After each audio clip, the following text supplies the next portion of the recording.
মাননীয় মুখ্যমন্ত্রীর সুরক্ষা অত্যন্ত গুরুত্বপূর্ণ।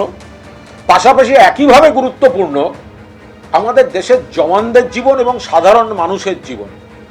আমি কোনো বড় রাজনৈতিক পদে বা প্রশাসনিক পদে আছি বলে আমি ভিআইপি, আর পহেলগাঁওতে সাধারণ মানুষ পর্যটকদের উপর এলাপাতাড়ি গুলি চললে তাদের নিরাপত্তাটা গৌণ। পুলওয়ামায় এতজন জওয়ান মারা গেলে তাদের নিরাপত্তা গৌণ, বিষয়টা আমরা ওইভাবে দেখি না।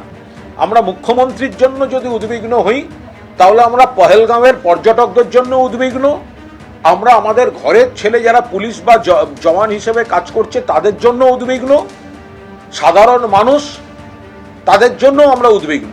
দেখুন, সময় যত গড়াচ্ছে, তদন্ত যত এগোচ্ছে, এই ধৃত জঙ্গি হামিমদের সম্পর্কে একের পর এক চমকে দেওয়ার মতন তথ্য তদন্তকারী আধিকারিকদের সামনে আসছে। যেমন যোগাযোগ রাখার জন্য, তথ্য আদান প্রদানের জন্য নিষিদ্ধ ক্রিপ্টো কমিউনিকেশন নেটওয়ার্ক ব্যবহার করত এই জঙ্গিরা।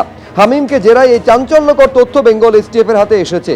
এমনকি এলিমেন্ট এক্স এর মতো এনক্রিপ্টেড চ্যাটিং অ্যাপ, যে চ্যাটিং অ্যাপ 2023 সালে একগুচ্ছ অ্যাপের সমতন, এটাকেও নিষিদ্ধ করেছিল ভারত সরকার, সেটা ব্যবহার করে তথ্য আদান প্রদান এবং যোগাযোগ রাখা হতো। নজরদারি এড়াতেই এই এনক্রিপ্টেড ক্রিপ্টো কমিউনিকেশন নেটওয়ার্ক ব্যবহার করা হতো বলে মনে করা হচ্ছে। এই অ্যাপ ব্যবহারকারীর একটি ইউনিক ইউজার আইডি থাকে। শেহজাদ ভট্টি গ্যাংয়ের সদস্যরা অ্যাপে 333 ইউজার আইডি ব্যবহার করত। এই 333 শেহজাদের টিকটক ইউজার নেম থেকে নেওয়া বলে দাবি এসটিএফ এর।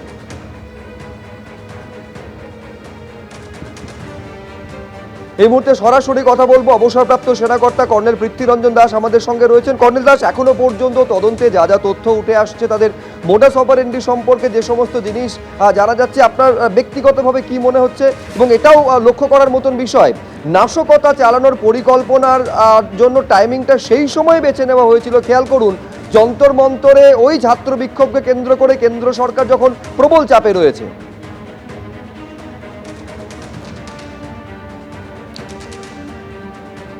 আচ্ছা, যেটা ওদের কমিউনিকেশন সিস্টেমটা, যেটা খুব সফিস্টিকেটেড কমিউনিকেশন সিস্টেম ব্যবহার করছে, এইটা আমাদের গোয়েন্দারা জানে মানে যে এরা আধুনিকতম কমিউনিকেশন সিস্টেম ব্যবহার করে। এখন ব্যাপারটা হচ্ছে আমাদের জানতে হবে এদের মোডাস অপারেন্ডিটা কীভাবে, আবার কীভাবে এরা কাজটা করে। যে হ্যান্ডলার, সে হয়তো ভারতবর্ষের সীমান্তের বাইরে পাকিস্তান, নেপাল অথবা বাংলাদেশ অথবা মধ্যপ্রাচ্যের কোনো একটি দেশ থেকে কমিউনিকেট করছে, আর ওর কাছে একজনকেই ও অপারেট করে। একজন হ্যান্ডলার একজনের বেশি কাউকে অপারেট করে না। আর ওর যে অপারেটর, যে এই দেশে টার্গেট দেশে বসে কাজ করছে, সে জানে না যে অন্য কোনো লোকও অন্য কোনো হ্যান্ডলারের মাধ্যমে কাজ করছে। হ্যান্ডলার যখন কাউকে টাস্কে রাখে, সে ঠিকমতো তথ্য দিচ্ছে কিনা সেইটা আরেক হ্যান্ডলারকে দিয়ে তার এজেন্টের মাধ্যমে ক্রস চেক করে, তারপরই এদের পেমেন্ট হয়। এবং এই ব্যাপারটা যখন আপনি যেটা মেনশন করলেন যে বেশ কিছু কমিউনিকেশন নেটওয়ার্কে অবৈধ করেছিল ভারত সরকার, আমাদের দেশে একটা জিনিসকে অবৈধ ঘোষণা করতেও কয়েক মাস বা 1 বছর 2 বছর লেগে যায়, ততক্ষণে এরা নতুন একটা সিস্টেম চালু করে। তো সেইটা কিন্তু সমস্যার সমাধান হবে না। আমাদের এমন একটা সিস্টেম শুরু করতে হবে যাতে আমরা যারা আমাদের দেশবিরোধী কাজ করছে তাদের থেকে এক স্টেপ আগে গিয়ে আমরা ওদের কন্ট্রোল করতে জায়গা। কর্নেল দাস, এটা একটা চিন্তার জায়গা। আপনি ইনফিল্ট্রেশন বন্ধ করতে পারেন, হয়তো সীমান্তে কাঁটাতার দিয়ে অনুপ্রবেশটা আটকাতে পারেন, কিন্তু পাকিস্তানে বসে ব্রেন ওয়াশ করে যদি এখানে একটা এরকম গ্রুপ তৈরি করে দেওয়া যায় যারা নাশকতা চালাতে পারে, তাহলে তো আমাদের আরেকটু এগিয়ে ভাবতে হবে এক্ষেত্রে ঠিক কি করণীয়, যাতে আমি বলছি পাকিস্তানে বসে একটা টেরর গ্রুপ, টেরর অর্গানাইজেশন এদেশে নাশকতার পরিকল্পনা ঘটাতে পারছে এবং সেটাকে আমরা ব্যর্থ করতে পারছি, এক্ষেত্রে ঠিক কি করণীয়? হ্যাঁ, সেটাই আমি বলতে যাচ্ছিলাম। এই ক্ষেত্রে এইগুলিকে বন্ধ করার ক্ষমতা আমাদের আছে, আমাদের প্রতিভা আছে, আমাদের এই ইকুইপমেন্ট তৈরি করার মতো ইনফ্রাস্ট্রাকচার আছে, আমরা বিদেশ থেকে দরকার হলে কেনার মতো ক্ষমতা আছে, কিন্তু সংগঠন নেই। এই সংগঠনটা আমাদের তৈরি করতে হবে, যেটা আমি বারবার বলছি।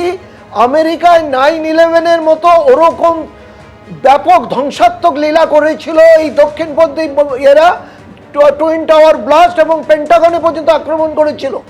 তারপরে আমেরিকা যেই কনসেপ্টে করলো যে ন্যাশনাল কাউন্টার টেররিজম সেন্টার গ্রিডে পুরো দেশকে নিয়ে আসলো। আমাদের দেশেও এটা আমাদের বর্তমান সরকারের প্রথমবার যেটা ছিল NDA 1-এ এটা চেষ্টা করেছিল, কিন্তু আমাদের এই রাজ্যের মুখ্যমন্ত্রী সহ আরও 5জন মুখ্যমন্ত্রী মিলে এটাকে স্কাটল করে দিয়েছিল। আমাদের এখন ওটা নিয়ে ভাবতে হবে, তাতে হবে কি কিভাবে এরা কাজ করবে। আমি সেটা বলছি, আমাদের অফিসার থাকবে, এরা পার্মানেন্টলি এই NCTC ক্যাডার, তারা বিভিন্ন জায়গায় ডিপ্লয়েড থাকবে এবং সমস্ত সার্ভেইলেন্স এবং রিসার্চ কন্টিনিউয়াস করতে থাকবে, এবং করে করে তারা আইডেন্টিফাই করবে কোন ক্যারেক্টার কিভাবে কাজ করছে, কি কি কমিউনিকেশন হচ্ছে, সেই কমিউনিকেশন পর্যন্ত এরা মনিটর করতে পারে 1 স্টেপ 2 স্টেপ আগে গিয়ে, এবং সেইভাবে ওরা দ্রুত খবরগুলি বিভিন্ন জায়গায় ছড়িয়ে দিতে পারবে যেখানে দরকার। যেমন এই ছেলেটা হামিদ মণ্ডল, সে 3 মাস পরে ধরা পড়লো, 2 মাস পরে ধরা পড়লো। যদি NCTC থাকতো প্রথম 7 দিনেই ধরা পড়ে যেত, 3 দিনে ধরা পড়ে যেত। সেইটা আমাদের করতে হবে, তবেই আমরা এই আমাদের দেশকে রক্ষা করতে পারবো এই এই এই উৎপাতের থেকে। কারণ এরা বিভিন্ন যে গণতান্ত্রিক পরিকাঠামোতে বিভিন্ন যে জনরোষ বিক্ষোভ বিভিন্ন জায়গায় ঘটতেই পারে, এটা গণতন্ত্রের নিয়ম, কিন্তু সেইখানে গিয়ে এরা দুষ্কৃতিমূলক কাজ করে সেখানে ফোর্স মাল্টিপ্লায়ার হয়ে যাবে। যেমন যন্তর মন্তরের খবর আসছে, ছাত্র বিক্ষোভের ওখানে ওরা ফিদাইন অ্যাটাক করার প্ল্যান করেছে। একটা বিষয় যেটা আপনি উল্লেখ করছেন বা কর্নেল দাস, সেটা হচ্ছে যোগাযোগের যে আধুনিকতম মাধ্যম, সেটাকে তারা এইরকম একেবারে দুষ্কৃতিমূলক কাজ থেকে একেবারে এইরকম একটা ঘটনা ঘটানোর জন্য, নাশকতা ঘটানোর পরিকল্পনার অঙ্গ হিসাবে ব্যবহার করছে। কিন্তু যে জিনিসটা একেবারে দ্বিতীয় বিশ্বযুদ্ধের সময়ও ছিল, এখনও সেটা রয়েছে, সেটা হচ্ছে হানি ট্র্যাপ। এই যে অর্পিতা সরকার, তাকে তো হানি ট্র্যাপ হিসাবে ব্যবহার করার নির্দেশ পর্যন্ত এসেছিল পাকিস্তান থেকে, এটাও তো উঠে আসছে তদন্ত। হ্যাঁ, এইটা দেখুন, এইটা শুধু দ্বিতীয় বিশ্বযুদ্ধ কেন, আদিম যুগ থেকেই চলে আসছে। Soldiering is the second oldest profession. যুদ্ধ যখনই হয়েছে, গুপ্তচর বৃত্তি হয়েছে, হানি ট্র্যাপ আর মানি ট্র্যাপ, এই দুটো আদিম সংস্করণ, আদিম অবস্থা থেকে এরা এসছে।